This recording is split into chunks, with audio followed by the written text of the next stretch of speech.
औज़ुबिल्लाहिमिनश्शैतानिर्रजीम बिस्मिल्लाहिर्रहमानिर्रहीम। अस्सलाम वालेकुम डियर स्टूडेंट्स, मैं हूं doctor Ghulam Ahad with doctor Ahad academy के साथ।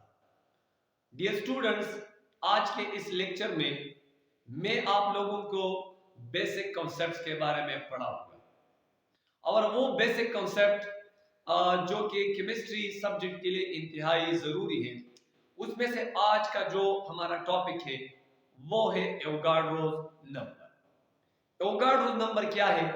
एवोगाड्रोस नंबर शुरू होने से पहले आप लोगों को सब्सटेंस सीखना होगा कि सब्सटेंस क्या है। सब्सटेंस असल में वो मैटर है which have a specific composition and a specific properties। वो मैटर जिसकी स्पेसिफिक कंपोजिशन हो और जिसकी एक स्पेसिफिक प्रॉपर्टीज हो, उस मैटर को कहते हैं सब्सटेंस। अब अगर कोई एलिमेंट पेवर फॉर्म में हो तो वो एलिमेंट भी सब्सटेंस कहलाता है। अगर कोई कंपाउंड पेवर फॉर्म में हो तो वो कंपाउंड भी सब्सटेंस कहलाता है। केमिस्ट्री में हम एटम का जिक्र करते हैं, हम एलिमेंट का जिक्र करते हैं, हम मॉलिक्यूल का जिक्र करते हैं, हम फार्मूला यूनिट का जिक्र करते हैं। तो आइए मैं एक एग्जांपल लेता हूं ताकि आप लोगों को एवोगाड्रोस नंबर आसानी के साथ समझ में आए। स्टूडेंट्स, फर्ज करें मेरे साथ कार्बन एक एलिमेंट है। ये एक कार्बन है जो कि एलिमेंट कहलाता है, क्योंकि एलिमेंट क्या चीज है? जो सेम नंबर्स ऑफ एटम से बना। एलिमेंट आप किस चीज से बना है? एलिमेंट असल में एटम से बनता है। Element consist on atoms. दूसरा क्या है? दूसरा ये है कि फर्ज करें हमारे साथ एक बीकर है और उसी बीकर में वाटर मौजूद है, H2O मौजूद है।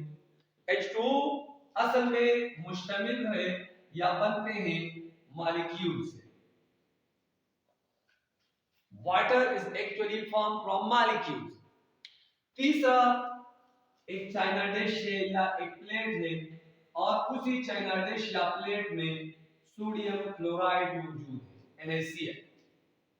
अब NaCl मुश्तमिल है फार्मूला यूनिट पर, यानी formula unit is actually form sodium chloride because sodium chloride is an ionic compound और जितने भी आयोनिक कंपाउंड्स हैं वो तमाम मुश्तमिल होते हैं फार्मूला यूनिट्स पर।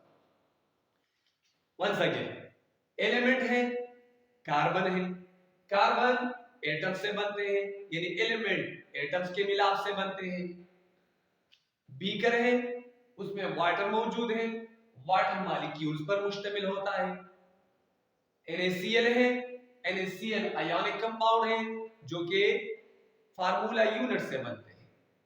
अब स्टूडेंट्स, सवाल ये है कि फर्ज करें कार्बन एलिमेंट हमारे पास है, तो ये एक कार्बन एलिमेंट कितने एटम से बनता है, या कार्बन एलिमेंट कितने एटम्स पर मुश्तमिल है? नंबर सेकंड, बीकर में पानी मौजूद है, वाटर मौजूद है, तो ये वाटर असल में कितने मॉलिक्यूल पर मुश्तमिल है? बीकर के अंदर जितना वाटर है वो वाटर असल में कितने मॉलिक्यूल पर मुश्तमिल है? नंबर ऑफ मॉलिक्यूल इसमें कितने हैं? नंबर 3, चाइना डिश है या एक प्लेट है, उसमें सॉल्ट मौजूद है, तो ये सॉल्ट कितने फार्मूला यूनिट्स पर मुश्तमिल है? कितने फार्मूला यूनिट्स आपस में मिलकर सॉल्ट बनाते हैं, NaCl बनाते हैं? तो ये एक किस्म के क्वेश्चन हैं जो इंसान के दिमाग में कभी कभार आते हैं, क्योंकि एलिमेंट का जिक्र तो हम प्रीवियस क्लासेस से करते आ रहे हैं, लेकिन कभी आप लोगों ने ये सोचा है कि एक एलिमेंट कितने एटम्स पर मुश्तमिल होते हैं? इसी इम्पॉसिबल फिगर को पॉसिबल बनाने के लिए एक साइंटिस्ट है जिसका नाम है एवोगाड्रोस। एवोगाड्रोस ने क्या किया?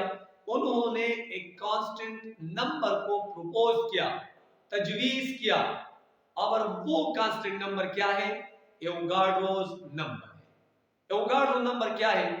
एवोगाड्रोस नंबर असल में 6.02 multiply by 10 raise to the power of 23 particles की एक कलेक्शन है।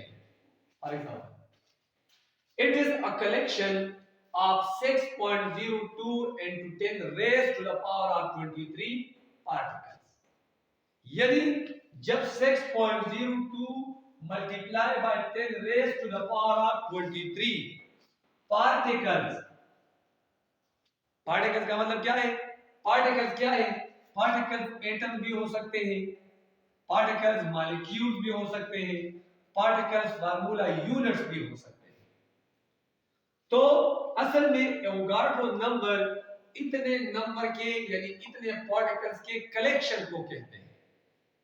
अब इस नंबर को हम कैसे समझेंगे? इसके लिए मैं एक जनरल एग्जांपल लेता हूं।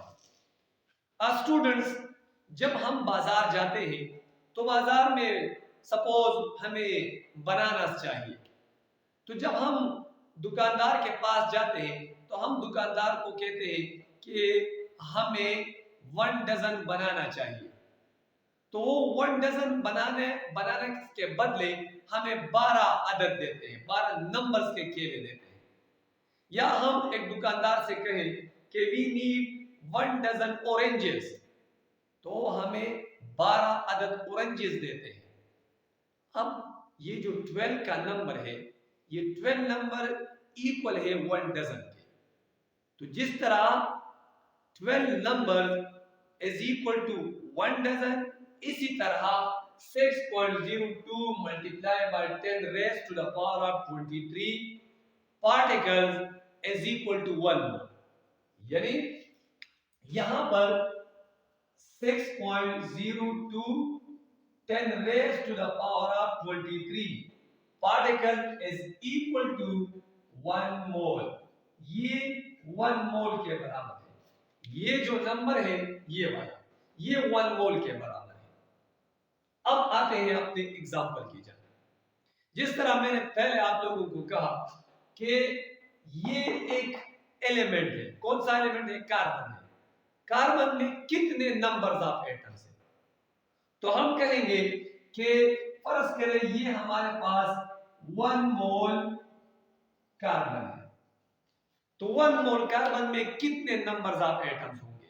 तो 1 मोल कार्बन में टोटल नंबर ऑफ एटम्स होंगे 6.02 multiply by 10 raise to the power of 23 atoms. इतने एटम्स जब आपस में मिल जाए तो वो 1 मोल कार्बन को असल में बनाते हैं। अब अगर यहां पर इसी बीकर में वाटर मौजूद है, तो वाटर के यानी वाटर जो बीकर में है, इसमें टोटल नंबर ऑफ मॉलिक्यूल्स कितने हैं? So the total number of molecules, because beaker में 1 मोल वाटर है, सो 1 मोल water consist on 6.02 into 1023 molecule. इतने मॉलिक्यूल इस एक गिलास पानी में मौजूद है, इस एक बीकर पानी में मौजूद है। अब अगर हम साल्ट को देखें, so 1 mole of NaCl is equal to 6.02 10 raise to the power of 23 formula units. 1 mole sodium chloride में 6.02 10 raised to the power of 23 formula units मौजूद है। तो इसी नंबर को मुमकिन बनाने के लिए इटालियन केमिस्ट एवोगाड्रो ने एक नंबर को प्रपोज किया और उसी नंबर को कहते हैं एवोगाड्रो नंबर। स्टूडेंट, एक क्वेश्चन और भी है। क्वेश्चन ये है कि 1 मोल वाटर में इतने मॉलिक्यूल्स मौजूद है, तो अगर 1 मोल वाटर में इतने मॉलिक्यूल्स मौजूद है, तो इस 1 मोल वाटर में कितने नंबर्स ऑफ एटम्स होंगे? अब हमसे सवाल किया जाता है कि numbers of atoms 1 mole water में कितने होंगे। तो इसके लिए स्टूडेंट्स आप क्या करेंगे? सपोज आपके साथ है 1 मोल वाटर H2O, 1 मोल वाटर। अब 1 मोल वाटर H2O में टोटल नंबर ऑफ एटम्स कितने हैं? तो यहां पर हाइड्रोजन की तादाद है 2, तो इसका मतलब ये है कि hydrogen is equal to 2 multiplied by 6.02 10 raised to the power of 23। इतने एटम्स होंगे हाइड्रोजन के। और ऑक्सीजन के कितने होंगे? क्योंकि यहाँ पर ऑक्सीजन एक है, तो ये बराबर होगा 2 multiply by 1 multiply by 6.02 10 raise to the power of 23 atoms. तो एक मोल वाटर के अंदर इतने नंबर्स ऑफ एटम्स होंगे। अब अगर कोई पूछे कि 1 मोल NaCl में कितने एटम्स होंगे सोडियम के और कितने एटम्स क्लोरीन के होंगे, तो जिस तरह मैंने आपको बताया कि 1 मोल वाटर में हाइड्रोजन के इतने एटम्स होंगे और 1 मोल ऑक्सीजन में यानी 1 मोल वाटर में ऑक्सीजन के इतने एटम्स होंगे। इसी तरह 1 मोल NaCl में सोडियम के कितने एटम्स होंगे? तो सोडियम के एटम्स होंगे Na is equal to 1 multiplied by 6.02 10 raised to the power of 23 atom. इतने एटम सोडियम के होंगे और क्लोरीन के भी 1 multiplied by 6.02 10 raised to the power of 23 atom. इतने एटम्स क्लोरीन के होंगे। और स्टूडेंट आखिर में एवोगाड्रो नंबर को रिप्रेजेंट किया जाता है Na में। जो N है वो कैपिटल सूरत में लिखा जाता है, कैपिटल फॉर्म में, और A को B कैपिटल फॉर्म में, लेकिन N थोड़ा सा ऊपर और A थोड़ा सा नीचे लिखा जाता है। So it's all about the Avogadro number, which is one of the basic pointer in chemistry, one of the basic topic in chemistry। तो स्टूडेंट जो बेसिक कॉन्सेप्ट्स है, this is very very important, बहुत ज्यादा अहमियत के हामिल है। और without basic concept ये मुमकिन नहीं है कि जितने भी टॉपिक्स हैं केमिस्ट्री के वो हमारे जहन में आसानी के साथ समझ आए।